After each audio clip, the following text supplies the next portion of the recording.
Hello everyone. So guys जो front page का जो सीरीज़ है वो तो मुझे शुरू रखना ही है। आज मैंने सिटी न्यूज़ डाला था, अभी फ्रंट पेज भी लेकर आया हूँ। आज ही का है 15 जून 2022। फ्रंट पेज थोड़ा मुश्किल तो होता है गाइज, माने ना माने। तो अगर आप फ्रंट पेज में परफेक्ट बनना चाहते हैं तो कीजिए। देखते कब तक ये सीरीज चलता है। मैं कुछ बोलूँगा नहीं तो मैं कंटिन्यू नहीं कर पाऊँगा। ओके चलिए, यहाँ पर लिखा हुआ है कि 10 lakh persons to get government jobs in 18 months, announces Modi. Headlines को समझना बहुत ज़रूरी। ये थोड़ा सा अलग आया ना इस बार हेडलाइन। यहाँ पर क्या आया कि टू गेट आया है, 10 lakh persons to get. Guys एक कॉमन सेंस आपको बताता हूँ, याद रखिए। ये जो टू वाला आता है ना, टू है, और टू के बाद जो वर्ब है, जो वर्ब एकदम बेस फॉर्म में होती है। बेस फॉर्म का मतलब उसकी वो मतलब कुछ और बदल नहीं सकता है वो। अगर वो गो है तो गो ही रहेगा, गोज नहीं हो सकता है, गोइंग नहीं हो सकता है, वेंट नहीं हो सकता है। तो अगर मैं ऐसा बोलूँ कि ही, और यहाँ कुछ भी ना लिखूँ, सीधा लिखूँ ही टू बाई अ कार, तो ये हेडलाइंस वाले क्या करते हैं कि यहाँ हेल्पिंग वर्ब्स वगैरह नहीं लगाते हैं, क्योंकि इतना उनको शॉर्ट में सब कुछ दिखाना है भाई, तो वो नहीं लगाते हैं। करेक्ट क्या होगा, ही is two by a car. तो कभी भी जब ये टू के बाद आपका जब ये बेस फॉर्म वाला वर्ब मिले, आप समझ लेना कि काम हुआ नहीं है, होना बाकी है। याद रखिए। और इसी का पैसिव वर्जन भी आता है। अगर ऐसा रहे ही और यहाँ रहे to be, he to be scolded, अगर ऐसा लिखा रहे, इसका मतलब है ये जो ही नाम का व्यक्ति है इसको डांटा जाएगा। यानी कि करेक्ट इसकी इंग्लिश क्या होगी। अभी सिटी न्यूज़ में भी कुछ ऐसा ही आया था, मैंने बताया था, he is to be scolded, ऐसा आएगा। तो वहां पर क्या लिखा हुआ है, ध्यान से देखिए, 10 lakh persons to get government job. तो ये पैसिव तो नहीं है, तो 10 लाख लोगों को अभी गवर्नमेंट जॉब मिलना बाकी है, मिला नहीं है, वो लेंगे, उनको मिलेगा। तो टू गेट का मतलब है फ्यूचर, अभी हुआ नहीं है। ठीक है, कब मिलेगा, इन 18 मंथ्स, 18 महीनों में मिलेगा। अनाउंसेज मोदी, अभी अनाउंसेज हमारा प्रेजेंट इंडेफिनिट है, हम इसको कंप्लीटेड समझेंगे कि अनाउंस्ड, हम ऐसे समझेंगे। तो लिखने का स्टाइल ये है। क्लियर है। आगे देखिए, यह लिखा हुआ है hiring likely to focus on vacancies in railways, armed forces and GST department. Guys prepositional phrase का भी रोल बहुत होता है। देखिए हायरिंग, अब यहाँ फिर हेल्पिंग वर्ब नहीं लगाया, इज विज कुछ लगाया नहीं है, तो हायरिंग हम यहाँ अपनी मर्जी से इज लगा लेते हैं। तो hiring is likely to focus, जो हायरिंग होगी ना, जो हायर किया जाएगा, उसकी संभावना है कि वो कहाँ फोकस करेंगे। यहाँ पर लाइकली टू का इस्तेमाल देखिएगा ऐसे। देखिए, और इस वक्त मैं जो शूट कर रहा हूँ ये रात के 9 बज रहे हैं, और मैं शूट कर रहा हूँ। एडिट होगा, अपलोड होगा, आपको कब तक मिलेगा आई डोंट नो। एनीवेज, ये है लाइकली टू। इसका मतलब होता है कि संभावना है, ऐसा हो सकता है, ऐसा संभावना हो, ऐसा होने के चांसेस है। तो मैं बोलूँ कि he is likely to quit his job. अगर मैं ऐसे बोलूँ तो इसका मतलब है कि ये जो ही नाम का व्यक्ति है भैया, ऐसी संभावना है कि अपनी नौकरी क्विट कर देगा। He is likely to quit his job. तो उसी तरीके से यहाँ पर लिखा हुआ है हायरिंग, और यहाँ पर लिखा था लाइकली टू। हम क्या करेंगे, इसमें इज़ लगाएंगे, क्योंकि हेडलाइन में नहीं देते हैं। तो हायरिंग इज़ लाइकली टू, अब है फोकस। तो हायरिंग जो है उसकी संभावना है कि वो कहाँ पे फोकस करेगा। अब यहाँ पर प्रेपोजिशनल फ्रेज आएगा कि ऑन। देखिए आगे कैसे आएगा, लाइकली टू फोकस हो गया ऑन वैकेंसीज, उन वैकेंसीज पर फोकस करेगा। कहाँ वैकेंसीज होगी, अब प्रेपोजिशनल फ्रेज एक और है, इन रेलवेज। अगर रेलवे में वैकेंसी होगी, हायरिंग वहाँ होगी। आर्म्ड फोर्सेज में वैकेंसी होगी, हायरिंग वहाँ होगी। जीएसटी डिपार्टमेंट में अगर वैकेंसी होगी तो हायरिंग वहाँ होगी। ये संभावना है। क्लियर है यहाँ तक, आगे बढ़े। अब मेन तो खबर भाई इधर है, ये तोड़ना बड़ा मुश्किल है, कोशिश करें। चलिए, यहाँ लिखा है कि prime minister Narendra Modi on Tuesday. Newspaper का तो स्टाइल हो गया है भैया, दिन को बीच में घुसाने का। ऑन ट्यूसडे, ऑन मंडे तो लिखा रहेगा, ठीक है। अनाउंस्ड, बस यहीं तक देखिए। देखिए भैया, ये अनाउंस आपका वर्ब सेकेंड फॉर्म है, V2 है, तो ये वर्ब है, तो इससे पहले सब्जेक्ट ही तो होगा। तो प्राइम मिनिस्टर नरेंद्र मोदी, ये जो आपका पूरा का पूरा सब्जेक्ट। तो प्राइम मिनिस्टर नरेंद्र मोदी ने ट्यूसडे को अनाउंस किया। क्लियर है, ये पास्ट इंडेफिनिट। अब है कि क्या अनाउंस किया। अब जब जैसे बीच में दैट लगेगा, नरेशन का इस्तेमाल चालू, डायरेक्ट बन जाएगा इनडायरेक्ट। अब ख्याल रखिएगा, जो विल है वो वुड होने वाला है, जो इज आर एम है वो वाजवर हो जाएगा, जो पहले से वाजवर है वो हैड बीन हो सकता है। ये आपको सोचना ही होगा। अब देखिए, तो प्राइम मिनिस्टर ने अनाउंस किया, क्या अनाउंस किया कि हिज गवर्नमेंट वुड बी, देख लीजिए, would be recruiting 10 lakh personal with in the next 18 months. उन्होंने ये अनाउंस किया कि उनकी जो सरकार है वो, अब ये वुड बी के साथ आईएनजी क्यों लगा, आप जानते हैं इसके बारे में थोड़ा बताऊं मैं आपको समझाता हूँ, एक कॉमन सेंस बताता हूँ, समझ में आ जाएगा। एक्चुअली होता है क्या, मैं नरेशन बदल देता हूँ, डायरेक्ट कर देता हूँ, विल बी के साथ आईएनजी लगाता हूँ। ये जो विल बी आईएनजी ना, ये दो काम करते हैं। पहला काम क्या होता है कि हम अभी प्रेजेंट में बैठे हुए हैं, जैसे अभी मैं यहाँ पर हूँ, ये मेरा प्रेजेंट टाइम है, ठीक है, चित्र नहीं बन रहा है, मेरा माउस खराब हो गया, ये आँखें नहीं बन रही, ये प्रेजेंट टाइम है, this is my present time. और मैं अपने प्रेजेंट टाइम में बैठे हुए फ्यूचर के बारे में भविष्यवाणी कर रहा हूँ। मेरा दोस्त कह रहा है, ओए कल ना शाम को 6 बजे मैं तेरे घर आऊँगा, ये मेरा दोस्त है, कह रहा है 6 बजे मैं आऊँगा, ये प्रेजेंट में हम बातें कर रहे हैं। मैं कह रहा हूँ भाई शाम को 6 बजे मत आना, 6 बजे ना मैं खेल रहा होऊंगा, तो आने वाले 6 बजे में मैं जो कर रहा होऊंगा, जो मेरी एक्टिविटी होगी, उसकी भविष्यवाणी मैं अभी कर रहा हूँ। तो ये पहला तरीका है। तो मैं क्या बोलूँगा कि भाई मैं खेल रहा होऊंगा, I will be playing at 6 PM tomorrow. तो ये तो एक हो गया। दूसरा जो इसका तरीका है, ये बोलते हैं प्लान्ड चीज़ों के लिए प्लानिंग बन गई है, यू नो, कोई चीज़ प्लान्ड हो गया है, प्री डिसाइडेड, आपने पहले से डिसाइड कर लिया है, प्री डिसाइडेड है।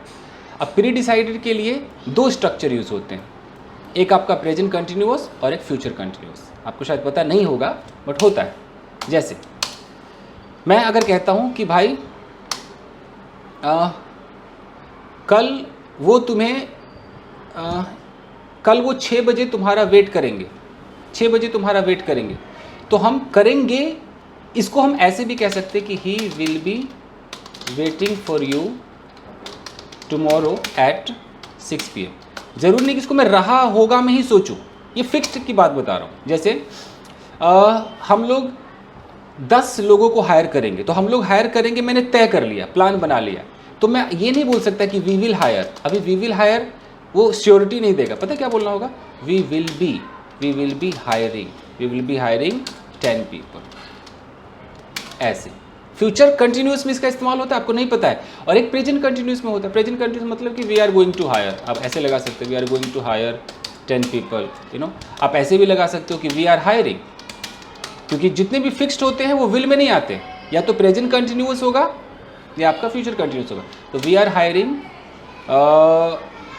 10 people, आप ये भी कह सकते हो। ये दोनों फ्यूचर की तरफ जा रहा है। आप हिंदी में ना सोचो कि हम हायर कर रहे हैं और हम हायर करने जा रहे हैं। अंग्रेजों को इस रहे से लेना देना नहीं है। अंग्रेजों को कहना है कि भैया अभी फ्यूचर में 10 लोग हायर होंगे, प्लान बन गया है। तो 3 तरीके हैं, गोइंग टू का सहारा, नॉर्मल प्रेजेंट कंटिन्यूस का सहारा और एक फ्यूचर कंटिन्यूस का सहारा। अंग्रेज ऐसे सोचते हैं, ठीक है जी, रहा रही और रहा होगा ऐसा नहीं सोचते। आइए जी, इसलिए यहाँ पर है कि his government would be recruiting. अब इसका मतलब नहीं कि रिक्रूट कर रही होगी, ऐसा नहीं सोचना, रिक्रूट करेगी, ये प्लान हो गया है, ये तय हो गया है, समझ रहे हैं। तो गवर्नमेंट रिक्रूट करेगी, रिक्रूट मतलब वो क्या बोलते हैं, इंटरव्यू लेकर जो सिलेक्शन करते हैं, भर्ती, हाँ भर्ती करेगी 10 लाख पर्सनल को, पर्सनल मतलब कर्मचारी को, with in the next 18 month, अगले 18 महीनों के भीतर। ये वुड भी क्यों आया, आपको पता है, नरेशन बदलता है तो विल वुड में हो जाता है, कहने की ज़रूरत नहीं। इन अ मिशन मोड, अब इन्होंने अपना कोई मिशन मोड तैयार किया है कि ये मेरा मिशन है कि ऐसे हम करेंगे। अब लिखा हुआ है कि अ मेजर ड्राइव, यहाँ ध्यान दीजिएगा, मेजर ड्राइव, एक बहुत बड़ा कदम। मेजर ड्राइव का मतलब है कि बहुत मेजर एक स्टेप लिया गया है। उसके बाद लिखा हुआ है कि after recruitment to government jobs was derailed following the COVID pandemic. ये समझ में आ रहा है आपके कि ये जो रिक्रूट करेंगे, ये बहुत बड़ा एक ड्राइव है, एक बहुत मेजर कदम है। किसके बाद, किस चीज़ के बाद ये कदम उठाए, देख रहे हैं, आफ्टर। आफ्टर क्या? Recruitment to government. अच्छा, रिक्रूटमेंट के बाद देखिए टू प्रेपोजिशन फिक्स्ड है ये, रिक्रूटमेंट भर्ती to government jobs. Government job में जो भर्ती थी वॉज डिरेल्ड, वो पटरी से उतर गया था भैया। किसके बाद? Following the COVID pandemic. Following का मतलब होता है के बाद, होने पर। कोविड-19 पैंडेमिक के बाद जो रिक्रूटमेंट थी गवर्नमेंट जॉब की वो पटरी से उतर गई थी। उसके बाद ये एक बहुत बड़ा ड्राइव है, समझ में आ रहा है? जो लोग पहली बार मेरे वीडियो को देख रहे भैया, उनको मैं बता दूं कि फॉलोइंग क्या होता है। फॉलोइंग का मतलब होता है आफ्टर, इसको भी आफ्टर समझिए, मतलब होने पर। अगर मैं बोलूं कि फॉलोइंग द इंसिडेंट, इसका मतलब घटना घटने के बाद। Following the incident a lot of people gathered over there to beat the accused, मान लो ऐसे मैंने लिख दिया। तो फॉलोइंग द इंसिडेंट का मतलब है कि घटना के बाद, घटना होने पर पुलिस आ गई, फॉलोइंग द इंसिडेंट, इसका ख्याल रखिए। बाकी गाइज वीडियो को लाइक कीजिए, लाइक नहीं करेंगे तो 1-2 दिन में मैं ये डालना छोड़ दूंगा। मैं हर वीडियो में बोल रहा हूँ, अगर 4000 लोग देखते हैं 4000 लाइक चाहिए, 1000 मुझसे हेट करते हैं तो कम से कम 3000 लाइक तो चाहिए यार, नहीं तो मैं क्यों इतनी मेहनत कर रहा हूँ। चलिए, in a tweet from his official handle. अब देखिए कैसे प्रेपोजिशनल फ्रेज का इस्तेमाल देखिए दोस्तों। इन अ ट्वीट, कहानी खत्म, ट्वीट में, छोटा सा प्रेपोजिशनल फ्रेज। अब वो ट्वीट कहाँ से आया वो भी दिखाने के लिए एक प्रेपोजिशनल फ्रेज है, फ्रॉम हिज ऑफिशियल हैंडल, उनके ऑफिशियल हैंडल से। क्या नाम है ऑफिशियल हैंडल का? @PMO India. देख रहे हैं, तो in a tweet from his official handle early on Tuesday, यानी कि ट्यूसडे के एकदम तड़के सुबह, Tuesday morning, Mr Modi said. तो अपने ट्वीट में मिस्टर मोदी ने कहा। अब क्या कहा, पूरा ट्वीट यहाँ पर लिखा हुआ है, क्या कहा? PM @ नरेंद्र मोदी रिव्यूड, उन्होंने रिव्यू किया, देखा, जांचा, परखा the status of human resources in all departments. Her department में एंड मिनिस्ट्रीज में उन्होंने ह्यूमन रिसोर्सेज को देखा, रिव्यू किया, एंड इंस्ट्रक्टेड, और एक इंस्ट्रक्शन दिया, दैट, ध्यान दीजिएगा पास्ट इंडेफिनिट है, इस दैट पर फोकस कीजिएगा, instructed that recruitment of 10 lakh people be done. ये बी पर ध्यान दीजिएगा, ये काहे आया भैया बी? उन्होंने ये कहा कि इंस्ट्रक्शन दिया कि recruitment of 10 lakh people, 10 lakh लोगों का रिक्रूटमेंट बी डन, होना चाहिए बाय द गवर्नमेंट के द्वारा in mission mode in the next 1.5 years, उस मिशन मोड में अगले 1.5 साल के अंदर। तो यहाँ पर ये बी डन क्यों आया वही मैं समझा रहा हूँ। सिटी न्यूज़ में भी आया था, मैंने समझाया था वहाँ पर कि कई बार आपको ऐसे दिखाई देगा, ही इंस्ट्रक्टेड दैट, अब फिर हो गया कि रिक्रूटमेंट बी डन। अब जिसको नहीं पता कहेगा यार कुछ तो मिसिंग है, ऐसा लग रहा है शुड मिसिंग है, आपको लगेगा शुड बी डन होना चाहिए, सही लग रहा है आपको। इसको क्या बोलते हैं? सब्जंक्टिव मूड कहते हैं, सब्जंक्टिव मूड कहते हैं। क्या है सब्जंक्टिव मूड भैया? कई होते हैं जिसमें से हम प्रेजेंट की बात कर रहे हैं, मतलब प्रेजेंट होता है, पास्ट होता है, परफेक्ट वाला होता है, पास्ट परफेक्ट वाला। तो प्रेजेंट सब्जंक्टिव मूड, इसके अंदर जो स्पीकर है, जो स्पीकर होता है ना, हम स्पीकर के इंटेंशन को दिखाते हैं, इंटेंशन, उसका इरादा, मतलब उसका डिज़ायर, वो क्या चाहता है, उसकी उस तमन्ना को हम दिखाते हैं।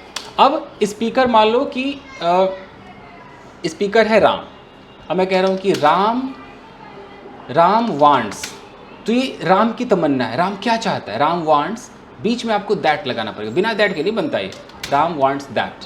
अब यहाँ पर है राम चाहता है कि सोहन को इनवाइट किया जाए। अब पता क्या होगा? सोहन बी इनवाइटेड, ये तरीका है भैया। Ram wants that Sohan be invited. हम जब स्पोकन इंग्लिश में बोलेंगे तो कैसे बोलेंगे? Ram wants that Sohan should be invited, हम ऐसे बोलेंगे भैया। बट ये भी एक स्टाइल है जो आपको आना चाहिए। तो इसके लिए आप ध्यान देना, दैट से पहले कुछ ऐसे लिखा रहेगा, वांट्स, इंस्ट्रक्टेड, ऑर्डर्ड, कुछ ऐसा लिखा रहेगा, आप देख लीजिएगा। तो ठीक है, यहाँ तक हो गया। आगे देखते हैं। The announcement came, past and definite tense है, अनाउंसमेंट आया, ऑन अ डे, उस दिन पर आया, व्हेन, जब defence minister Rajnath Singh and the 3 service chiefs announced, उस दिन पर यह अनाउंसमेंट आया जब इन लोगों ने अनाउंस किया, क्या अनाउंस किया, the Agnipath scheme, Agnipath scheme को अनाउंस किया। कोई स्कीम बनाया होगा जिसका नाम रखा अग्निपथ, अग्निपथ है। अग्निपथ स्कीम किस चीज़ का स्कीम था, ऑफ रिक्रूटिंग यूथ, स्कीम था कि रिक्रूट करेंगे यूथ को, यानी कि नौजवान लोगों को हम भर्ती करेंगे। अब बिटवीन के साथ हमेशा एंड आता है, तो between the ages of 17.5 and आ रहा है ना 21 for 4 year stint in the armed, रुक जाइए, तो अग्निपथ स्कीम है। अग्निपथ स्कीम का मतलब क्या है, रिक्रूट करेंगे, किसको करेंगे, यूथ को करेंगे। एज क्या होना चाहिए, 17.5 साल से लेकर 21 साल तक होना चाहिए। कितने साल के लिए रिक्रूट करेंगे, फॉर 4 ईयर्स। स्टिंट का मतलब होता है अवधि, स्टिंट, तो 4 साल की अवधि होगी। यानी कि अब जो कोई सेना में भर्ती हो गया, जहाँ भी जीएसटी डिपार्टमेंट जहाँ भी भर्ती होगा, 4 साल के लिए भर्ती होगा। इन द आर्म्ड फोर्सेज, कहाँ जा सकता है, आर्म्ड फोर्सेज में, विद अ प्रोविजन, जिसमें एक प्रावधान है। विद अ प्रोविजन का मतलब प्रावधान के साथ। अब प्रोविजन के बारे में एक छोटी सी इंफॉर्मेशन प्रेपोजिशनल फ्रेज से, ऑफ वॉलंटरी रिटेंशन, जिसमें वॉलंटरी रिटेन किया जा सकता है, वापस रखा भी जा सकता है। 4 साल में अगर जॉब खत्म हो जाए तो वॉलंटरी रिटेन भी कर सकते हैं आफ्टर दिस पीरियड, यानी कि 4 साल खत्म होने पर, लेकिन वो बेस्ड ऑन मेरिट, वो मेरिट के बेस्ड पर होगा। यानी कि 4 साल के लिए आपको रखा जाएगा, लेकिन आपको फिर रिटेन भी किया जाएगा कुछ लोगों को मेरिट के हिसाब से। डिटेल में नहीं लिखा है तो मैं डिटेल में क्या बताऊं। अब है कि unemployment has emerged, present perfect tense, जो बेरोजगारी है वो उभरा है, एमर्ज्ड, उभर गया है, as one of the major challenges. कैसे उभरा है, जितने भी चैलेंजेस हैं उनमें से एक मेजर चैलेंज के रूप में उभर गया है। और याद रखिएगा, मैं छोटी कॉमन सी बात बता दूं, जब पढ़ा ही रहा हूँ तो थोड़ा और बता दूं कि कभी भी जब वन ऑफ बोलिएगा तो वन ऑफ के बाद भैया प्लूरल लगाना होता है, यानी कि हमेशा होता है one of my friends, one of my friend नहीं होता है। जो लोग बोलते हैं ना बैठ कर one of my friend, one of my friends होता है, you know. One of the challenges होगा, चैलेंजेस होगा, चैलेंजेस, चैलेंजेस, स्पेलिंग का है गलत है भैया, हाँ जी, वन ऑफ द चैलेंजेस, ठीक है। चलिए आगे देखें, तो यहाँ पर लिखा है कि जो अनएम्प्लॉयमेंट है ये उभर कर आया है एक मेजर चैलेंजेस के रूप में, one of the major challenges before the Modi government. Before का मतलब सामने, पहले नहीं, सामने, दो मतलब होते हैं। तो मोदी गवर्नमेंट के सामने ये चैलेंज बनकर आया है, कब, after 2 years of the pandemic, 2 साल के पैंडमिक के बाद, 2 साल का जो पैंडमिक रहा था ना कोरोना वायरस, उसके बाद, and its attendant economic woes. Its मतलब कोरोना वायरस, पैंडमिक, ये इट्स किसके लिए आया है, पैंडमिक के लिए आया, कि 2 साल का पैंडमिक और इसका पैंडमिक का अटेंडेंट, अटेंडेंट का मतलब क्या होता है, सहायक, इकोनॉमिक वोज, वोज का मतलब क्या होता है, सैडनेस, दुख, दुखी, कुछ ज़्यादा ही बहुत ज़्यादा परेशानी, मिजरी।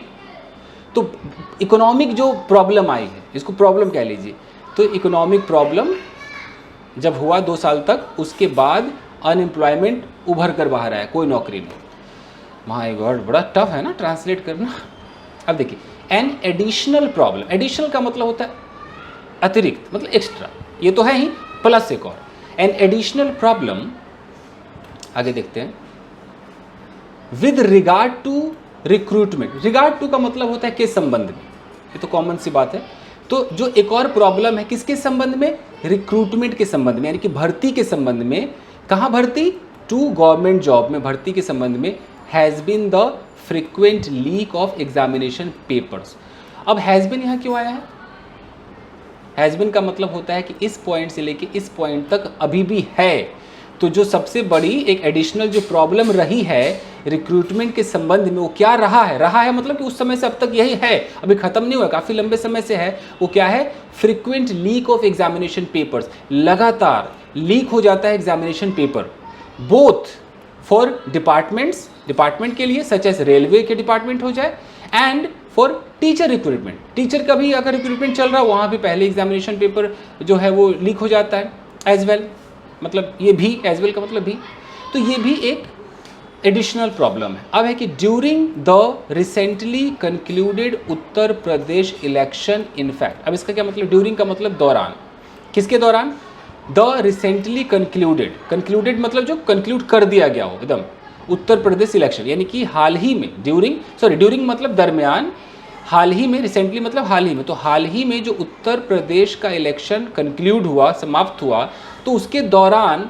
इनफैक्ट, हालांकि वास्तव में इनफैक्ट पुलिस लाठी चार्ज, पुलिस ने लाठी चार्ज किया, किस पर लाठी चार्ज किया, प्रोटेस्टिंग स्टूडेंट्स। ये आपका प्रेजेंट पार्टिसिपल है, प्रोटेस्ट कर रहे स्टूडेंट, तो प्रेजेंट पार्टिसिपल है। ये क्या काम करता है कि कोई ना, जैसे मैं ऐसे दिखाऊं आपको, अगर मैं कहता हूं कि I am standing beside a burning house, अब यहाँ पर एक घर है, यहाँ पर एक घर है और इसमें आग लगी हुई है, तो ये जल रहा है, तो जल रहा घर, बर्निंग हाउस मतलब अभी भी जल रहा है। और अगर मैं यहाँ पर लिख देता बर्न्ड हाउस तो कंप्लीटेड एक्शन हो जाता है, जला हुआ घर। ये दोनों ही एडजेक्टिव है, आईएनजी वाला एडजेक्टिव और थर्ड फॉर्म वाला एडजेक्टिव। क्लियर है जी? चलिए, ज़्यादा टाइम वेस्ट नहीं करता हूँ, आ जाते हैं मुद्दे पर। तो यहाँ पर है कि पुलिस ने लाठीचार्ज किया, ठीक है, किस पर किया, प्रोटेस्टिंग स्टूडेंट्स, प्रोटेस्ट कर रहे विद्यार्थियों पर। कहाँ पर किया, in Prayagraj and in Patna, Bihar. अब है कि who had been preparing to appear, अब हु हैड बीन मतलब कर रहे थे लंबे समय से, क्या कर रहे थे, प्रिपेयर कर रहे थे, टू अपीयर, अपीयर होने के लिए, for railway recruitment board exam, exam में हम अपीयर होते हैं ना, तो रेलवे वाले एग्जाम में अपीयर होने के लिए प्रिपेयर कर रहे थे, but were told, were told का क्या मतलब है, ये पैसिव है पास्ट इंडेफिनिट का, कि उन लोगों से, उन स्टूडेंट्स को, यहाँ स्टूडेंट्स वर टोल्ड, ये वर्क किसके लिए आया है, स्टूडेंट्स के लिए आया है, उन विद्यार्थियों को कहा गया that, told that because of question paper leaked the exam had to be cancelled, कि क्वेश्चन पेपर लीक्ड के वजह से, क्वेश्चन पेपर लीक होने की वजह से एग्जाम को कैंसिल करना पड़ा, exam had to be cancelled. देख रहे हैं ये हैड टू का कितना अच्छा पैसिव में इस्तेमाल है, हैड टू बी के साथ वर्ब की थर्ड फॉर्म है, क्या है कि the exam had to be cancelled, exam को कैंसिल करना पड़ा। Okay, he had to be scolded, उसे डांटा जाना पड़ा, मतलब उसको डांट पड़ गई, ऐसा करना पड़ा। चलिए, ये हो गया। अब देखिए, वाइल नॉट शेयरिंग फिगर्स, यानी कि फिगर मतलब आंकड़े, और शेयरिंग तो आंकड़ों को शेयर ना करते हुए, आंकड़ों को शेयर ना करते हुए, क्या है आंकड़े कि ऑफ विच डिपार्टमेंट, किस डिपार्टमेंट का, would be recruiting how many, अच्छा किस डिपार्टमेंट का कितना रिक्रूटमेंट हो रहा होगा, इसको शेयर ना करते हुए, ये शेयर नहीं है, a senior government official shared, एक सीनियर गवर्नमेंट ऑफिशियल ने शेयर किया that much of the recruitment would be in the railway, उतना ही, दैट मच मतलब उतना ही भर्ती रेलवे में होगा, आर्म्ड फोर्सेज में होगा, और क्या है, अग्निपथ एंड रेगुलर रिक्रूटमेंट, अच्छा अग्निपथ एंड रेगुलर रिक्रूटमेंट उतना ही होगा, which had been frozen through the pandemic, जो कि पैंडमिक में फ्रोजन था, पैंडमिक में जो बंद हो गया था उतना होगा, या द सेंट्रल पार्लियामेंट फोर्सेज में होगा, या गुड्स एंड सर्विसेज में होगा, या टैक्स जीएसटी डिपार्टमेंट में होगा, इंक्लूडिंग कस्टम्स एंड एक्साइज में होगा, एंड एडमिनिस्ट्रेटिव स्टाफ में होगा, फॉर गवर्नमेंट ओन बैंक्स में होगा, एंड इंश्योरेंस कंपनीज में होगा। ये जहाँ पे भी होगा उतना ही होगा जितना फ्रोजन था, कि जितना नहीं हो पाया। The recruitment for GST departments, अगर जीएसटी डिपार्टमेंट का रिक्रूटमेंट होगा, विच आर रेवेन्यू जनरेटिंग, जो यहाँ विच का मतलब है जीएसटी डिपार्टमेंट, जो कि रेवेन्यू जनरेटिंग डिपार्टमेंट है, जो पैसे जनरेट करने से रिलेटेड डिपार्टमेंट है। आइए, डिपार्टमेंट्स इज इम्पॉर्टेंट, इज किसके लिए आया यहाँ पर, फिर से देखिए, द रिक्रूटमेंट, हाँ रिक्रूटमेंट के लिए, कि द रिक्रूटमेंट, ये जो भर्ती है जीएसटी डिपार्टमेंट के लिए, और यहाँ एक एक्स्ट्रा इन्फॉर्मेशन दिया ना विच से, कि जीएसटी डिपार्टमेंट को एक एक्स्ट्रा बताया गया है, कि एडजेक्टिव क्लॉज लगा दिया, जीएसटी डिपार्टमेंट क्या है, which are revenue generating department, एक एक्स्ट्रा इन्फॉर्मेशन। हमारा अभी जो सब्जेक्ट है वो रिक्रूटमेंट है, कि जो रिक्रूटमेंट है जीएसटी के लिए, अब यहाँ पर जो वर्ब आ रहा है वो इज है, कि वो जो रिक्रूटमेंट है इज़ इम्पॉर्टेंट, वो इम्पॉर्टेंट है। एंड फॉर पोस्ट्स, ऐसे पोस्ट के लिए which were earlier known as state tax inspector, ऐसे पोस्ट जो, विच मतलब ये पोस्ट के लिए बता रहा है, जो विच वर अर्लियर नोन, जिनको पहले जाना जाता था किस रूप में, as a state tax inspector के रूप में। तो ये जो है recruitment will cover customs and excise as GST pertains to them too. कुछ समझ में आ रहा है? ये जो है कि एंड फॉर द पोस्ट, उन पोस्ट के लिए जिसको इस टैक्स इंस्पेक्टर के रूप में जाना जाता था, तो उन पोस्ट के लिए जो रिक्रूटमेंट है विल कवर, वो कवर करेगा customs and excise as GST, custom excise को एज जीएसटी, जैसा कि जीएसटी परटेन्स टू देम, जैसा कि जीएसटी उनसे रिलेटेड है, देम टू। तो कुछ बड़ा टेक्निकल फंडा आ रहा है, मैं बस ट्रांसलेट कर रहा हूँ, पता नहीं क्या क्या जीएसटी हो गया। In government owned insurance firms, government के द्वारा ओन, जो जिसमें गवर्नमेंट मालिक है, वैसे जो इंश्योरेंस फर्म होंगे, while field staff have been recruited regularly. अब देखिए क्या लिखा है कि हालांकि जो फील्ड स्टाफ है उनको रिक्रूट किया गया है regularly, administrative recruitment hasn't taken place, administrative भर्ती अब तक हुआ नहीं है, टेक प्लेस का मतलब होना, in any significant way for the last 15 years, 15 साल में किसी भी तरीके से नहीं हुआ है। द ऑफिशियल सेड, ऑफिशियल ने कहा। इट इज़ होप्ड, ऐसा उम्मीद किया जाता है, that the setting of a deadline will help, कि डेडलाइन का अगर हम सेटिंग रख दें कि इतने दिन के हो जाना चाहिए, रिक्रूटमेंट्स हैपन फास्ट, तो ये हेल्प करेगा रिक्रूटमेंट का जल्दी होने में। मुझे लगता है इधर से ना थोड़ा मुश्किल हुआ ना समझना, इतना जीएसटी और पता नहीं क्या क्या हो गया। आप ना खुद एक बार पढ़ के देखना, इधर से दोबारा समझाने का कोई मतलब नहीं है। यहाँ तो समझ में आ गया था कि जो ये जो भर्ती, इतना रिक्रूटमेंट बोलना पड़ रहा है, बोला ही नहीं जा रहा, ये जो रिक्रूटमेंट है, जो भर्ती है जीएसटी का, वो इम्पॉर्टेंट है। यहाँ तक तो समझ में आ गया था ना, इम्पॉर्टेंट है। And for posts which were earlier known as state tax inspector, recruitment will cover custom, और उन पोस्ट के लिए बाकी कहने की जरूरत नहीं, सेम ही मैं बोलूँगा, आप खुद एक बार पढ़ लीजिएगा। जो मैंने पहले बोला है मैं अभी दोबारा वही बोलूँगा, तो एक बार खुद पढ़ के देखिएगा, अगर आपको जीएसटी की नॉलेज है तो आ जाएगा। फाइन गाइस, तो मैं चलूँ? थैंक यू गाइस, वीडियो को लाइक कीजिए अगर समझ में आया। मिलते हैं अगले एपिसोड में। Thank you guys, thank you.